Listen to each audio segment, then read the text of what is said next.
Hallelujah. धन्यवाद प्रभु यीशु। धन्यवाद प्रभु यीशु। धन्यवाद परम पिता। आज आप लोग आनंदित हैं? आनंदित हैं? आनंदित हैं? अपने हाथ को उठा करके देखिए कि कौन कौन आनंदित है। आत्मा सच्चाई से देखिए। आनंदित है? खुश है? मगन है? क्यों? आज परमेश्वर ने हमें और आपको जीवित और संभाल के रखा है, बचा के रखा है अपनी महिमा करने के लिए। इसलिए हम आनंदित हैं, खुश हैं और मगन हैं। Hallelujah, hallelujah, hallelujah, hallelujah. धन्यवाद प्रभु यीशु। धन्यवाद परम पिता। आइए हम वचन देखते हैं। प्रभु जी इस वचन के द्वारा जिस तरह से मुझे मार्गदर्शन देता है, मुझे मार्ग में चलाता है, और मैं विश्वास करता हूं कि आप लोगों को भी उस वचन के द्वारा बहुत आशीष देगा प्रभु जी। और आप लोग उस वचन को याद रखोगे, अपने मन में डाल के चलोगे, याद करोगे, उस वचन के अनुसार चलोगे, तो आपके भी जीवन में प्रभु बहुत आयत की आशीष देगा और अपने धर्म में दाहिने हाथ से संभाल के लिए चलेगा, ताकि हम स्वर्ग राज में पहुंच जाएं। पहुंचना है ना, जाना है, तो हम वचन को सुनेंगे। आइए निकालिए 1 पतरस अध्याय 5 वचन संख्या 5 से चलते हैं। उसमें मेरी कुछ गवाहियां भी हैं जो परमेश्वर ने मेरे साथ मेरे जीवन में काम किया, मुझे मार्गदर्शन दिखाया। उस वचन में मेरा कुछ है जो परमेश्वर ने मुझे बताया कि नहीं बेटा, डर मत, तू घबरा मत, धीरज रख, संयम रख और चुपचाप चलते रह, चुपचाप चलते रह, ताकि वो समय बहुत नजदीक आ रहा है, क्या आ गया है कि मैं तुझे बढ़ाऊंगा, मैं तुझे। अगर परमेश्वर मेरे को न चाहे तो हम और आप चलने बोलने की बात तो दूर है, हम आंख भी नहीं खोल सकते। हम आंख भी नहीं खोल सकते, क्योंकि परमेश्वर की आत्मा हमारे अंदर काम करती है। और जिस दिन यह आत्मा परमेश्वर ले लेगा हमसे और आपसे, तो यह शरीर जो परमेश्वर ने बना करके एक ढांचा रख दिया है, वो मिट्टी की शरीर मिट्टी में, क्योंकि ये मिट्टी से बनी हुई है, यह मिट्टी से बनी हुई है। इसलिए हमें और आपको इस शरीर पे ज्यादा ध्यान देने की कोई जरूरत, क्योंकि शरीर पे अगर मन लगाएंगे तो हम क्या करेंगे, पाप को, अधर्मों को और दुखों को न्योता देंगे, दुख को, समस्या को क्या करेंगे, निमंत्रण देंगे कि हाँ भैया मेरे जीवन में काम कर। अगर हम आत्मा पे मन लगाएंगे तो परमेश्वर की आत्मा पे अगर हम मन लगाएंगे तो क्या करेंगे, जीवन को पाएंगे। क्या पाएंगे? जीवन। क्या पाएंगे? जीवन। तो हमें और आपको जीवन पाना है। परमेश्वर प्रभु यीशु बुलाया है, आपको जीवन देने के लिए बुलाया है, जीवन देने के लिए बुलाया है ना। तो हम और आप जीवन लेने के लिए आए हैं, तो जाहिर सी बात है कि अगर हम जीवन को लेने के लिए आए हैं तो प्रभु यीशु की वो जो वचन कह दिया है पिता ने, उस वचन को हमें और आपको मानना है और मान करके चलना है, तब तो हम जीवन को पाएंगे। प्रभु यीशु ने तो स्वयं कह दिया है कि देख मैं तुझे जीवन और मृत्यु दोनों दिखाता हूं, जीवन और मृत्यु दोनों दिखाता हूं, और मैं चाहता हूं। परमेश्वर कहता है मुझसे और आपसे, सबसे कहता है कि मैं चाहता हूं कि तू जीवन को धर ले। किसको धर ले? जीवन को धर ले। क्या हम जीवन को पाना चाहते हैं? आज संसार में हम कहीं न कहीं अधर्म में, पाप में फंसे हुए हैं, निंदा शिकायत झूठ कपाट में फंसे पड़े हैं, और वो हमें क्या करता है, मृत्यु के मुंह में लेके जाता है। प्रभु यीशु तो दे दिया, 2 हाथ में थमा दिया, कि हाथ में लड्डू है, एक हाथ में जहर है। एक हाथ में लड्डू है अर्थात अमृत है, और एक हाथ में जहर है। देखिए अमृत और जहर की बात जब आती है तो यहाँ पे संसार का भौतिक जीवन और यीशु मसीह का मसीही जीवन प्रकट होता है।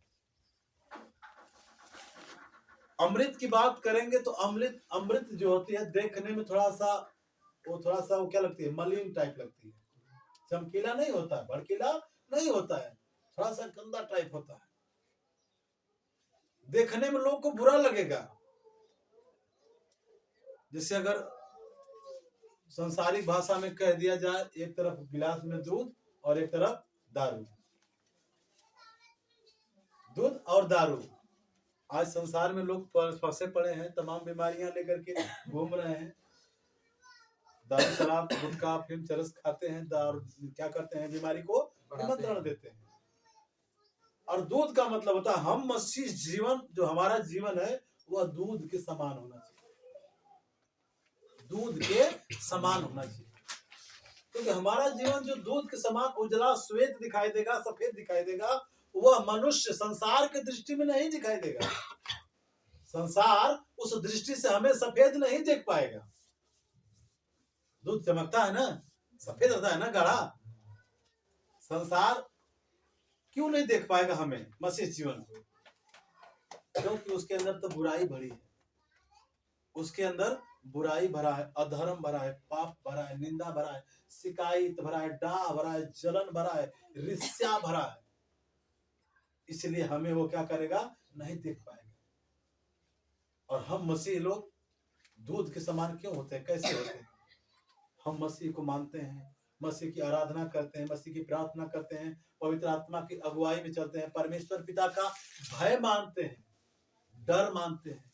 तो हमारे जीवन से क्या होता है, पाप अधर्म से हम क्या होते हैं, दूर होते हैं, जाते नहीं है। कोई अगर मसीह की जो सेवा करता है, प्रार्थना करता है, अगर उसको कह दिया जाए कि भैया चलिए गिलास दारू पी ला, पिएगा? पिएगा?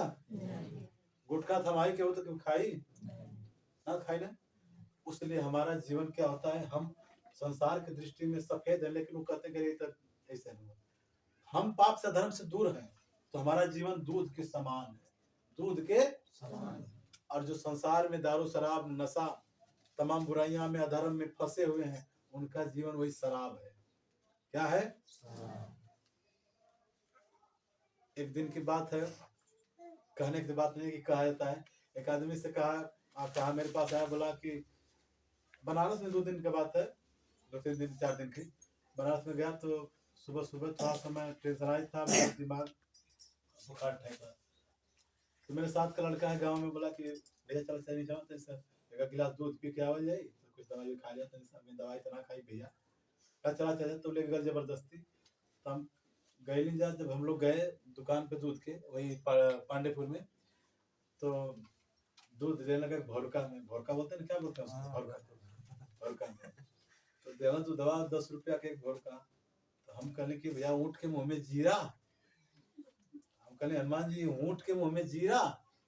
और दुकान वाला मोच था भाई, सरदार था, बीरू सरदार का दुकान है, कहे कि अरे तुम ऐसे कैसे बात करते हो, का जाने कि हरेक लड़का दूध दही में खेले जिया लगी, ऐसे कैसे तुम बात कर रहे हो? हम कहले हाँ सही बात कर रहे हैं अंकल, हम सारे जो सारी थोड़ा है कि हम जो है कि इतना सा दूध में पी लें तो बस हो गया मेरा। अरे नहीं, हमको तो 1 लीटर दूध मिले तो कोई कुछ काम होने वाला, इससे नुकसान मेरा नहीं है। अरे ऐसा हो ही नहीं सकता है, हम कहे नहीं ऐसा है।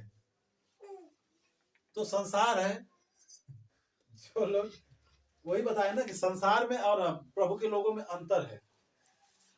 आप दूध के समान है, वो लोग दारू के समान है। कितना भी कोई कमाता पैसा शहर में हो चाहे गांव में है, दूध बेच के कैसे भी, लेकिन साझी का दारू, तो उनके दूध फायदा करी, पेट ना जराए तो क्या हुई। तो वही बात है, हमें और आपको जब परमेश्वर ने श्वेत बनाया है और एकदम हिम के समान श्वेत बनाया है, लिखा है ना बाइबल में, तो हमें उसको उसी अनुसार अपना जीवन को भी जीना है और चलना है, ताकि हमारे जीवन से लोग देखें तो आशीष पाए। यह नहीं कि लोग हम मसीह की सेवा करते हैं, चाहे घरे सास के घर आवत हैं, चाहे देवरानी जेठानी झगड़ा करके बनना है, तो अभी कहने की बात नहीं। अभी मेरे गांव में कुछ लोग हैं और रहन दे रहे थे पहले, लेकिन हम उनके लिए बहुत प्रार्थना की, बहुत प्रार्थना की। जब बाद कहा भैया का सिखावला लोग जाके के सुन लगे प्रभु में जलने पर झूठ कपाट ना बोलना, गाली गलौज ना, झगड़ा झगड़ा ना करना, जाए पोखरा पर तो रोज हमको रंग मिले। लेकिन हम प्रार्थना करी, बहुत बड़ी प्रार्थना, प्रभु ने दृष्टि किया। आज उस सास पतों में बहुत ज्यादा प्रेम है, बहुत ज्यादा प्रेम कि खाना रोज साझे सवेरे बना के पहुंचावे। तो अब तो शिकायत ना करेंगे, अब प्रभु जाने। इसलिए हमें और आपके जीवन से परमेश्वर को हमेशा महिमा मिलना चाहिए, और हमारा जीवन मसीह जीवन वह श्वेत हिम के समान होना चाहिए, ताकि हमारे शरीर के अंदर धब्बा न आए। जब धब्बा आई तो बीमारी बना दी। इसलिए आइए उस वचन को पढ़ते हैं, परमेश्वर क्या कहना चाहता है हमसे और आपसे। निकल गया 1 पतरस अध्याय 5 वचन संख्या 5।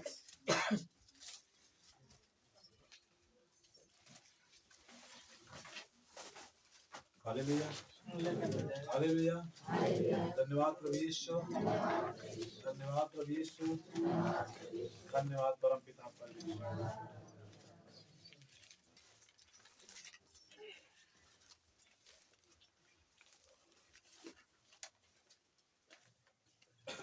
आप लोग तैयार हैं? एकदम ध्यान से तैयार है आप लोग? Hallelujah, hallelujah.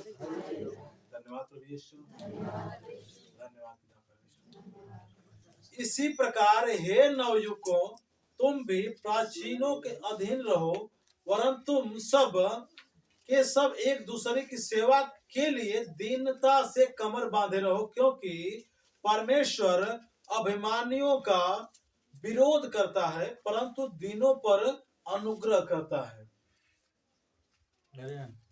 देखिए, परमेश्वर पिता हमें और आपको,